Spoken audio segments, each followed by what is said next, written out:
Hello everyone, welcome to the Complete Sports Update. This show where the latest and trendy stories in the world of sports are brought to you. But before we proceed, we'd like to wish you, our dear viewers, a very wonderful, happy new year. May the year bring forth good tidings and all our hearts' desires. As we all know, my name is Abib Kuranga, and this is the show where the latest and trendy stories in the world of sports are brought to you. I have with me Adeboye Amosu. Together, we shall be taking you through the grounds as far as sporting stories in today's episode is concerned. Welcome to the show, boy. How are you doing today? Good morning. I'm good. Happy New Year to our viewers.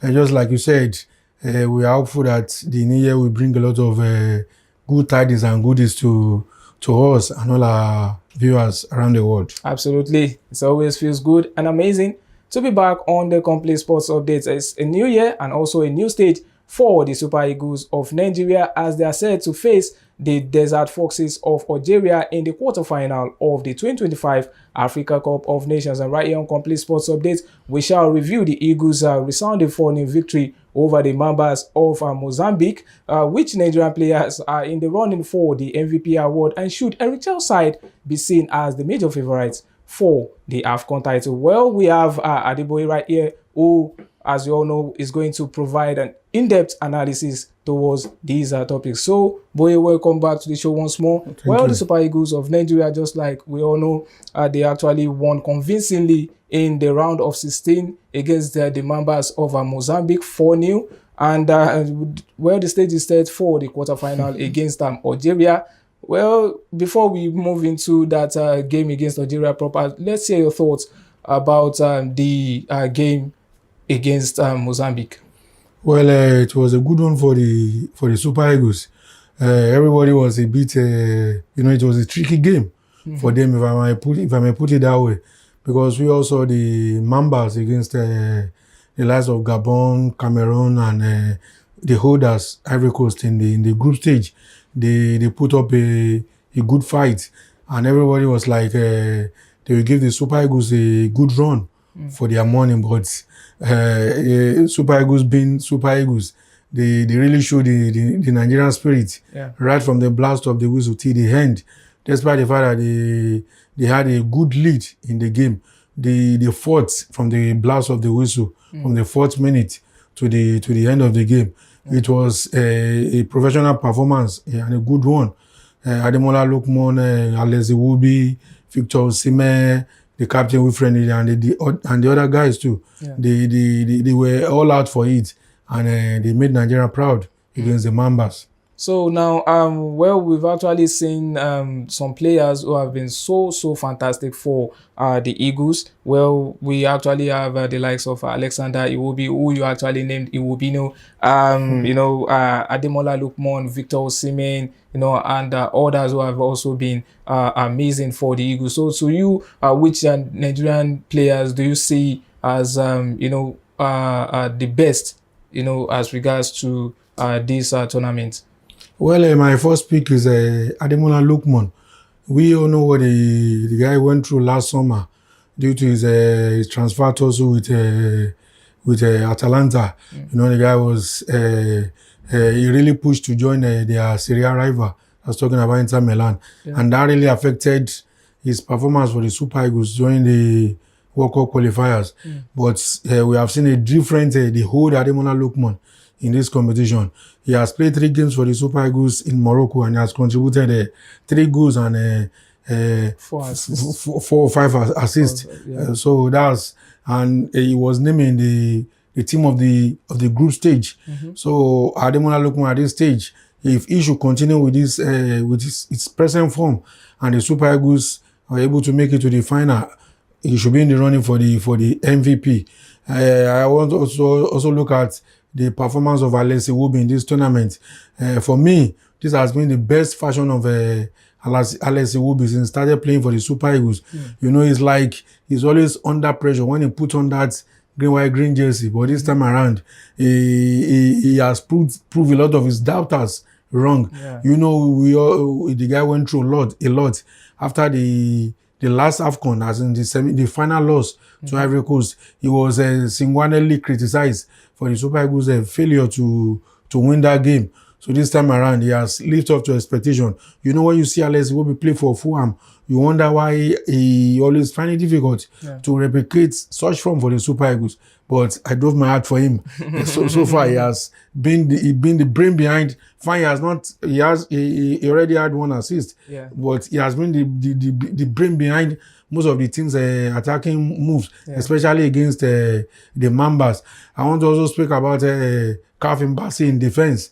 You know, the absence of before the start of the tournament, everybody was like, what will happen to the defense with the retirement of the former captain William Trustekong and injury to the young defender Benjamin Frederick. But he has been the man as in coordinating defense with the more experienced Semi Ajayi. Also the new captain Alex Nwobi, Fred Ndidi. He has done a marvelous job too in the team. So now, well, the game against Algeria, the the Desert Foxes. Well, we actually the last time Nigeria actually played them, I think, was the semi-final in the 2019 AFCON, if I'm not wrong, where Riyad Mahrez actually scored a beautiful free kick. I don't know if I'm allowed to say beautiful free kick because it's actually the goal that actually broke the hearts of all Nigerians. So now they will be meeting after that semi-final match. So let's hear your thoughts regarding the game, which is going to come up on Saturday. Well, it's going to be a tough one for the Super Eagles. Let me say their biggest test yet in this competition.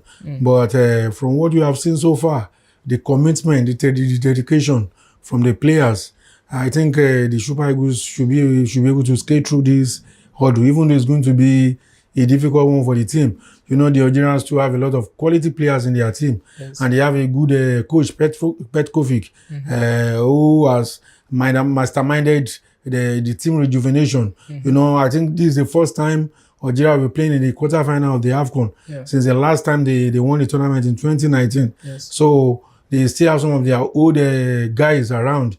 Talk about Mahrez and the other guys. So it's going to be a tough one for the Super Eagles, but with this, what they have shown so far in the tournament, I'm tipping the Super Eagles to at least probably 2-0 win for the Super Eagles. 2-0 win for the Super Eagles. Well, I think your prediction regarding the game against, was it not Tanzania or Tunisia actually? You actually predicted, a convincing scoreline as well. Well, the Super Eagles of Nigeria actually were, coasting clear 3-0, not until when the Tunisians actually equalized before scoring the second goal. So we do hope that your prediction this time around is going to be the perfect, or even maybe more than that. So now to the final topic for this episode. Well, with the way and manner in which Nigeria have been able to take this tournament so far, can you say that Eric Chelle's side, they are the major favorites for the AFCON title? Well, I wouldn't want to stick out my neck and say they are the major favorites, but I would say they are one of the favorites to go and win the trophy, because at this stage of the tournament, you have 8 teams left, and it can go to any of them. You still have the holders around. You have the host who are banking on the support of their supporters. So it's going to be a tough one for any team. I think the Morocco will be facing Cameroon in the quarterfinal. It's going to be a difficult one for their indomitable Lions. You know, at times when you play against the host, you have the referee to contend with too. The fans as well. Yeah, the fans as well. So Egyptians are still there, and the other Ivory Coast are there. So Mali, who against all odds defeated Tunisia with 10 men in their round of 16 tie. Senegal too are still there with a lot of quality players in their team. So I think the Super Eagles are one of the favorites, but let's see what will happen against. If they are able to skate through the Algerian hurdle, then Morocco are lying and waiting for them in the semi-final too. So it's still going to be difficult, but I believe with what we have seen from the team so far, they can skate through the hurdle. Absolutely. It's still going to be very, very difficult for the Super Eagles of Nigeria. Looking at the quality of opponents, opposition and all of that, I think the 2023 AFCON is even much more easier compared to the potential opponents in terms of quality and all of that this time around. Or do you agree with that? Yeah, you are right. even majority of the top stars who were expected to shine at this tournament are really live up to expectations. Ademola Lookman, you know, Victor Osimhen struggled at the last AFCON. He just managed 1 goal and 1 assist. He has scored three tries this time around. The likes of Ahmad Diallo, the likes of Mohamed Salah, and the other top stars have really lived up to expectations. And you know, the top teams too, probably because of the weather in Morocco. You know, most of these guys play in Europe, so they are used to this cold weather compared to what we saw at the last AFCON in Ivory Coast, where the weather was a bit harsh. Well, the producer is actually looking at me one kind that why will I chip in extra topic right there? Well, it is what it is right there. So, and we do hope the Super Eagles of Nigeria the very best as far as their quest of winning their 4th Africa Cup of Nations title is concerned. And thank you very much, Aboye, for the wonderful and insightful analysis as always on Complete Sports Updates. So this is wrapping things up as far as proceedings in today's episode is concerned.